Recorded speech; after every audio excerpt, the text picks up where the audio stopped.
Conversando con el presidente de Honduras, con Orlando Hernández, un gusto para Guatemala poder saludarlo y conocer sobre un tema especial que para nuestro país interesa, es la lección aprendida sobre la plaga del gorgojo, cómo Honduras fue afectada por esta plaga en específico. Bueno, primero que nada, muchas gracias y un saludo a los hermanos guatemaltecos, hermanos centroamericanos que nos están viendo y escuchando. Bueno, este tema del gorgojo es una plaga que normalmente siempre está en los pinos. En condiciones normales está en los pinos, pero en la medida que el cambio climático ha prolongado sequías y suben las temperaturas, el gorgojo se podría decir que explosiona. ¿Qué significa esto? Que cambia su patrón de conducta en cuanto a ir avanzando hacia el frente, sino que avanza en diferentes direcciones, pero también se multiplica mucho más. En ese sentido, la única forma de poder atender, que nos han dicho los expertos, es cortar los pinos ya afectados, cortar una franja de entre 20 y 40 metros de pinos que todavía no están afectados para evitar que siga propagándose.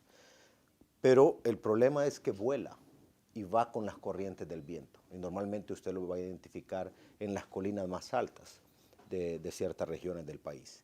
En ese sentido, lo que hemos hecho es montar todo un sistema de emergencia nacional con las alcaldías municipales, con las comunidades que viven en los lugares afectados, para poder ir haciendo este tratamiento, pero al mismo tiempo tenemos a científicos involucrados, a universidades especializadas en lo que sería la reforestación de estas áreas. ¿Cuáles fueron las primeras acciones que tomó el gobierno de Honduras?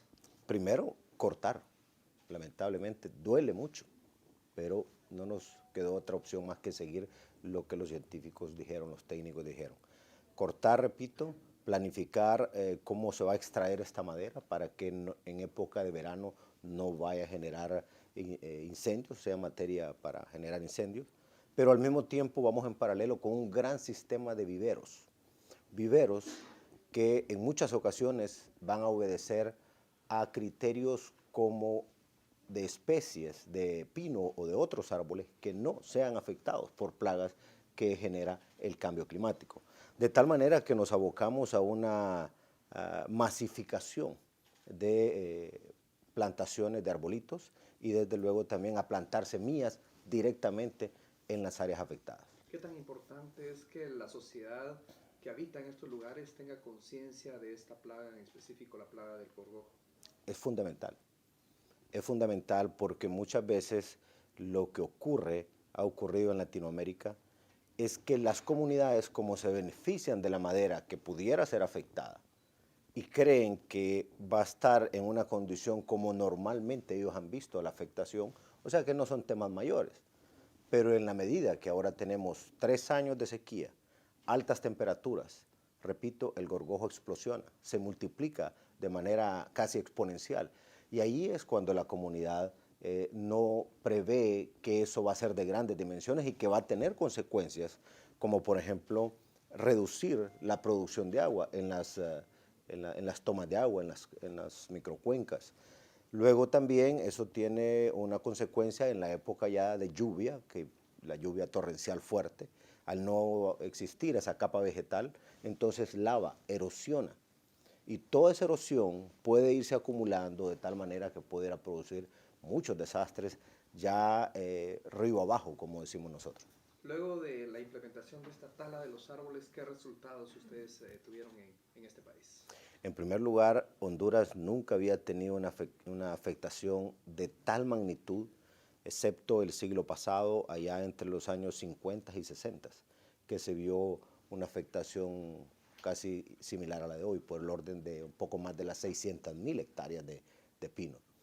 Entonces, para nosotros es un tema de lecciones aprendidas, de también buscar alianzas. Tenemos una alianza con México, con Estados Unidos, particularmente el estado de Texas, que ellos se han visto afectados tremendamente.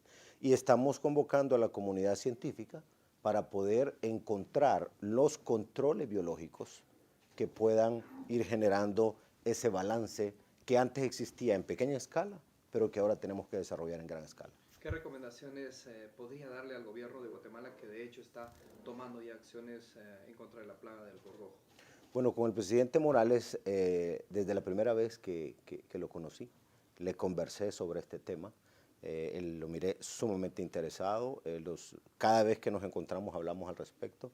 Y lo bueno es que entiendo que ya tiene todo un sistema para ver cómo enfrenta esto. Las recomendaciones son bajar a la comunidad, allá, hacer conciencia, construir desde la base comunitaria las formas de prevención y desarrollar toda una cultura que pasa por entender que el cambio climático lo tenemos aquí probablemente por los próximos 50 años y eso obliga a cambiar la conducta de vida de nuestros compatriotas.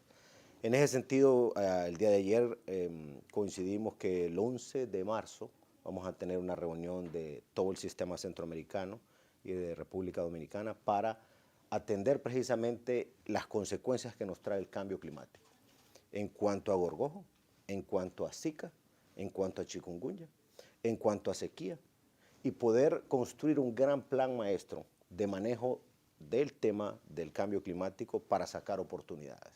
Y eso va desde producción de agua, represar o cosechar el agua, sistemas de riego por goteo, cambiar las formas tradicionales de hacer la agricultura, entender que así como tenemos estas plagas hoy, podrán venir otras, y que lo mejor es tener ese sistema de base comunitario para atender estos nuevos desafíos.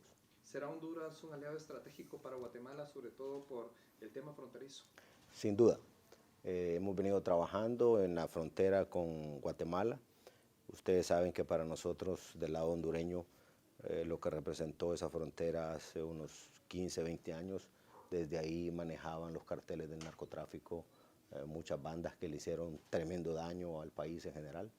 Hoy, por fortuna, al más alto nivel están desmanteladas, pero tenemos que seguir trabajando para darle paz y tranquilidad a nuestra gente y que puedan tener oportunidades, pero también la relación con Guatemala en términos de lo que es la unión aduanera despierta gran expectativa, no solamente entre Guatemala y Honduras, que de hecho nos convertiríamos en la primera zona en el continente libre de tránsito de mercaderías y de personas con la unión aduanera, pero estamos representando los dos países casi el 50% del PIB de la región. Pero la buena noticia también es que ya El Salvador está interesado y esperamos generar el efecto dominó para construir la gran unión aduanera centroamericana y ese va a ser el gran primer paso para la unión económica y eso nos puede convertir eventualmente en la séptima economía de América Latina. Solo imagínese usted la dimensión de eso. Y eso es lo que va a traer en términos de empleo, de oportunidades para nuestra gente. Un mensaje final para todos los guatemaltecos que nos ven a través de este medio. Con gusto. Un saludo a los hermanos guatemaltecos, a los hermanos centroamericanos. Este es el momento de aprovechar estas grandes oportunidades. Tenemos que entender que somos vecinos, lo vamos a hacer siempre. Dios nos ha puesto al lado uno del otro y tenemos que sacarle ventajas a esta cercanía, a esta vecindad. Pero también tenemos grandes desafíos como esto del cambio climático, que yo estoy seguro que si lo miramos como una oportunidad, vamos a tener también un buen chance de replantear la forma de vida y que sea para bienestar de nuestros pueblos. De parte de Honduras, un saludo cariñoso de hermanos, a nuestros hermanos guatemaltecos, un abrazo a todos.